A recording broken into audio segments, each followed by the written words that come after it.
Okay, how we determine whether it's going to be cloudy, partially cloudy, or clear, we can actually use a number of different techniques. The most important thing, in order for it to be cloudy, we typically have air that is rising. And depending on the amount of humidity, that is the amount of water vapor. So that's water that is not in a liquid form, but rather is in a gaseous form and invisible. As the air rises, it's going to cool. And as it cools, what will happen is if it cools to a cold enough temperature, then what is going to happen is some of that vapor is going to condense out and it's going to become liquid. And then you'll start to have clouds.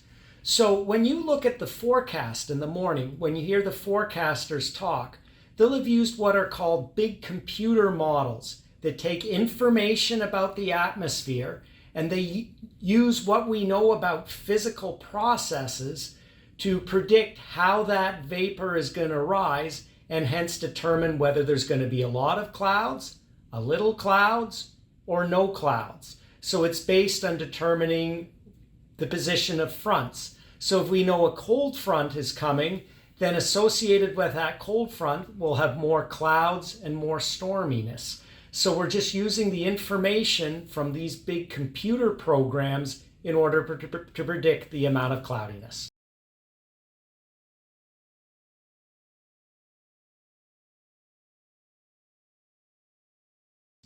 Well, lightning is actually something meteorologists don't totally understand, but we know that there's collisions happening between ice crystals and water drops in clouds. And what happens is you have positive charges and negative charges being separated from each other. And when there's enough charge separated from each other, that causes a big bolt of lightning to occur. And when the lightning happens, it rapidly heats up the air surrounding it, which then very rapidly cools.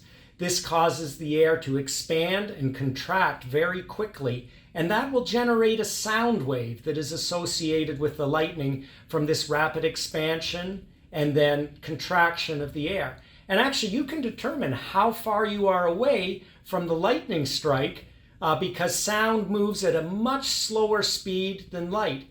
So if you see the lightning strike, you'll see that almost instantaneously to when it happens. But it takes the sound 5 seconds to travel 1 mile. So if you count to 10, then that means that the lightning strike was 2 miles away from you.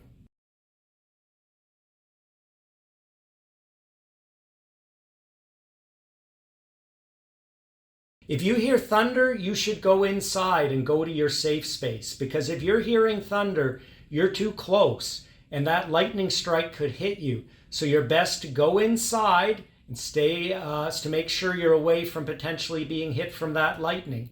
You should also be very careful to avoid water. You should not take a shower when there is lightning out, because if the lightning hits your house and it's conducted down the pipes, that could actually cause you to get an electric shock or even worse, electrocuted. That would be very rare, but it could happen. And in fact, if you ever go swimming, if you go to, say, the YMCA in Norman, you'll notice that they always close the pool when there's lightning strikes around, because water has a very good ability to conduct electricity, and that could electrocute you.